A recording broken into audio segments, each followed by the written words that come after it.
안녕하세요, 깨비입니다. 오늘은 드디어 컨베이어 프로그램을 만들어 보려고 합니다.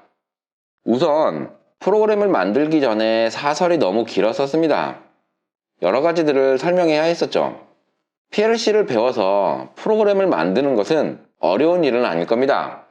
다만 제대로 된 프로그램을 만들기 위해서는 장비를 이해해야 하고 모터도 알아야 하며 통신도 알아야 했죠. 또 프로그램을 잘 만들기 위해서는 어떻게 구성을 해야 하는지 등에 대해서는 어디서도 알려주지를 않더군요. 물론 어려운 이야기가 되긴 할 겁니다. 왜냐면 어떻게 구성을 해야 하는지에 대해서는 정답이 없을 테니까요. 하지만 깨비가 조금 시도를 해보기 위해서 조금은 색다른 커리큘럼에 도전 중이라 처음부터 어려운 이야기들을 해야 했습니다. 이제 프로그램을 제대로 시작해 볼 거예요. 아마 처음부터 조금 특이한 구조로 시작을 하게 될 것 같습니다.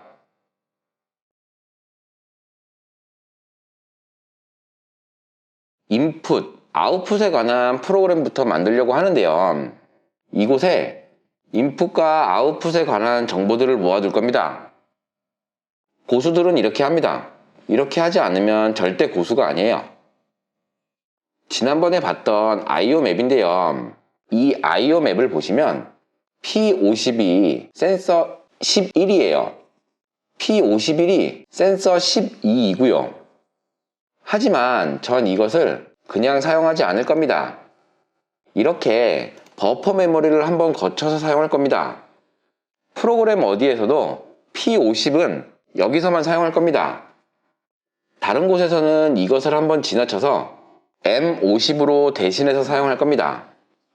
이렇게 해서 인풋과 아웃풋에 대한 정보를 모아둘게요. 이렇게 하는 이유는 몇 가지가 있는데요. 만약에 P50을 프로그램 내부에서 많이 사용을 했다고 가정해 봅시다. 근데 IO가 부족해서 IO 카드를 증설했다고 가정해 볼게요. 그래서 P50이 P60으로 밀리게 되면 P50은 P60으로 변경을 해야 하고 P51은 P61로 변경해야 하고 프로그램 전체적으로 변경을 해야 하는 번거로움이 발생될 겁니다.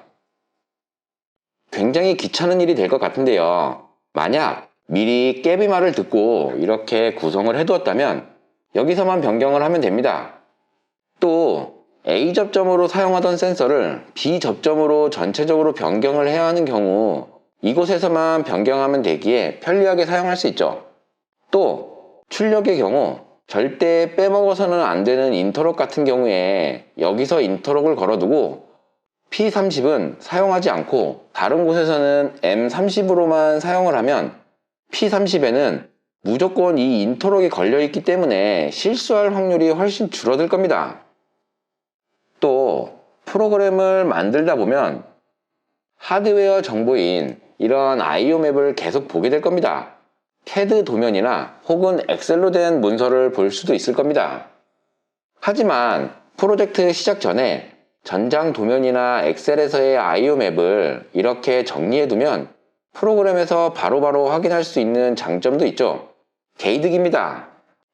이곳에 컨베이어 방향에 대해서 상호 인터럭을 걸어두었습니다. 정방향과 역방향이 절대 같이 살면 안 되기 때문이죠. 아마 배선에서도 같은 상호 인터럭을 걸어두었을 겁니다. 하지만 서로가 최대의 안전을 지키는 것이 좋을 것 같군요. 5개의 컨베이어 출력을 각각 정방향, 역방향 10개의 출력을 설정했습니다. 그리고 타워 램프와 부저를 설정했습니다. 그리고 M3F의 출력에 모터 MC를 설계했습니다. M40에는 서브온, M41에는 알람 리셋을 연결했습니다. 그리고 배선을 안 한 부분은 이렇게 스페어로 놔두었는데요. 만약에 M4A를 다른 곳에서 써버리면 곤란하니 이렇게 스페어로 남겨두거나 예약되었다 라는 뜻으로 리저브드 등으로 커멘트를 달아두면 좋을 것 같네요. 인풋 센서는 별것 없이 P50에 입력이 들어오면 M50으로 사용할 수 있게끔 연결해 두었습니다. 마찬가지로 센서들을 전부 매핑해 주었죠. 이제 다른 프로그램에서는 P 메모리는 절대 사용하지 않을 겁니다.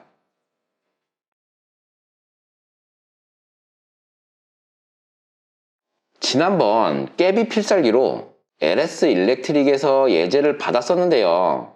그때 받았던 예제 프로그램은 서버 모터가 4개 연결되는 프로그램이더라고요. 그래서 저는 한 개 축만 사용할 것이기 때문에 다른 축을 제거한 상태이고요. 제게 맞게 조금 수정을 했습니다. 기본적으로 속도 세팅과 조그, 그리고 포지션 명령만 들어가면 될 것 같아요. 홈도 잡아야겠군요.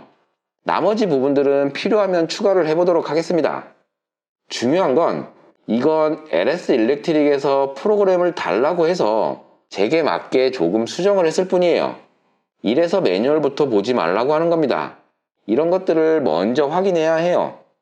왜냐면 매뉴얼은 친절하지 않고 중요한 건 100% 확실하지도 않으니까요. 거기다 내용까지 겁나 많습니다. 하지만 검증된 소스는 초보자분들에게 최고의 참고자료가 될 겁니다.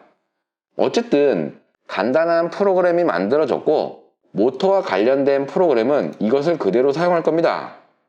이제 이것으로 컨베이어에 맞는 프로그램을 잘 만들어 봐야 할 겁니다. 간단히 살펴보면 가장 먼저 있는 명령어가 XSRD라고 하는 명령어인데요. 이 명령어로 서버 드라이버의 정보를 읽어오는 것 같습니다. 저도 사용 방법은 잘 모르니 LS 일렉트릭에서 만들어준 예제를 믿고 넘어가 보겠습니다. 조그를 동작시키기 위해서는 U00.01.0 혹은 U00.01.1이라고 하는 메모리를 살려주네요. 잘은 모르겠지만 나중에 잘 안되거나 깊이 있게 알아봐야 할 내용이 생기면 매뉴얼을 찾아보도록 하죠. 그리고 조그 속도는 XSMP라고 하는 명령어를 이용해서 조그 속도를 설정하네요. XDST는 원하는 위치로 이동하기 위한 명령어입니다. 마지막으로 원점을 설정하기 위한 명령어입니다. XORG를 사용했네요. 서브 모터와 관련된 프로그램을 간단히 알아봤는데 이상한 명령어들이 많이 나옵니다. 이런 것들은 외울 필요도 없고 너무 깊이 알 필요도 없어요. 안 될 때 매뉴얼을 찾아봐도 문제 없을 것 같습니다.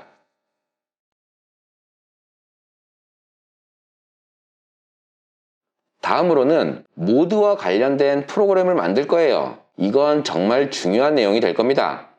매뉴얼 모드와 오토 모드, 그리고 프로그램을 만들다 보면 세미 오토 모드 등 여러 모드들이 생길 것 같은데요. 관련된 프로그램은 이곳에서 만들어 보려고 합니다. 프로그램 구성은 좀 더 고민을 하고 더 자세한 내용을 다뤄볼게요. 오늘 꼭 설명하고 싶은 부분이 하나 있는데요. 컨베이어의 구성에서 모듈을 구분하는 것이에요. 무슨 얘기냐면 컨베이어가 5개가 있는데 하나는 서버 모터와 연결된 컨베이어이고 다른 컨베이어들은 각각 모터만 하나씩 연결되어 있죠. 전 이것을 5개의 모듈로 구분을 해볼 겁니다. 서버 모터가 없는 각각의 컨베이어를 하나씩의 모듈로 구성할 거고요. 그리고 서버 모터와 연결되어 있는 컨베이어를 하나의 모듈로 묶을 겁니다. 조금 설명하기 난해하긴 한데 열심히 설명을 해볼게요. 서버 모터가 고장이 나면 이 컨베이어는 사용 못하는 컨베이어예요. 다만 이 컨베이어들은 사용할 수 있을 겁니다. 만약 이 컨베이어 혹은 서버 모터가 고장이 나서 멈춰 있더라도 이 컨베이어에서 출고 중이었다면 출고를 정상적으로 하는 게 좋을 겁니다. 그래서 각각의 모듈이 서로 지장이 없도록 프로그램을 구성할 겁니다. 이러한 간단한 시스템에서는 큰 영향이 없지만 컨베이어가 많은 라인이나 모터가 많이 연결된 시스템이라면 이러한 상호작용 관계를 구분해서 모듈을 잘 구분해야 합니다. 만약 컨베이어가 100개가 있다면 컨베이어 하나가 고장이 났다고 해서 전체 컨베이어를 멈추거나 하면 안 될 테니까요. 그래서 전 5개의 모듈로 구성해서 서로 다른 장비인 것처럼 프로그램을 만들 겁니다. 각각 모드와 알람 등을 구분해서 만들어 둘 겁니다. 이 컨베이어에서 알람이 발생하더라도 이 컨베이어에 있는 자재를 정상적으로 반출할 수 있도록 구성하는 것이죠. 그리고 전체적으로 멈출 수 있게 하기 위해서 시스템의 모드도 만들고 각각의 모듈에 모듈을 구분했습니다. 이제 여기 있는 자재가 이렇게 반출되기 위해서는 시스템도 오토 모드여야 하고 이 컨베이어와 이 컨베이어 그리고 이 컨베이어까지 모두 문제가 없이 오토 상태가 되어야 반출할 수 있는 상태가 되도록 할 겁니다. 말이 어렵긴 했지만 프로그램하면서 살펴보면 크게 어려운 내용은 아닐 겁니다. 지금 현재 초안으로는 각각의 컨베이어에 오토 모드와 매뉴얼 모드를 만들어 두었고 매뉴얼 버튼을 누르면 오토 모드를 취소하고 매뉴얼 모드로 변경할 수 있게 만들어 두었습니다. 마찬가지로 오토 버튼을 누르면 매뉴얼 모드를 취소하고 오토 모드로 변경할 수 있게 해두었습니다. 다음 컨텐츠에서는 컨베이어 하나하나의 프로그램을 만들어 보려고 하는데요. 이제 정말 재미있고 좋은 영상들이 하나씩 나올 것 같아요. 빠르게 넘어가서 제가 정말 하고 싶은 내용들을 계속 풀어봐야겠죠. 깨비 영상 시청해주셔서 감사합니다.